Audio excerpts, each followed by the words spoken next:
صحیح بخاری حدیث نمبر 117۔ حضرت عبداللہ بن عباس رضی اللہ تعالی عنہ فرماتے ہیں کہ ایک رات میں اپنی خالہ میمونہ بنت حارث زوجہ نبی کریم صلی اللہ علیہ وسلم کے پاس گزاری، اور نبی کریم صلی اللہ علیہ وسلم اس دن ان کی رات میں انہی کے گھر تھے۔ آپ صلی اللہ علیہ وسلم نے عشاء کی نماز مسجد میں پڑھی، پھر گھر تشریف لائے اور 4 رکعت نماز نفل پڑھ کر آپ سو گئے۔ پھر اٹھے اور فرمایا کہ ابھی تک یہ لڑکا سو رہا ہے یا اسی جیسا لفظ فرمایا۔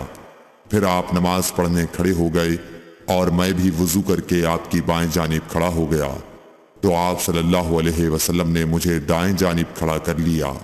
تب آپ نے 5 رکعت پڑھیں، پھر 2 پڑھیں، پھر آپ سو گئے، یہاں تک کہ میں نے آپ کے خراٹے کی آواز سنی۔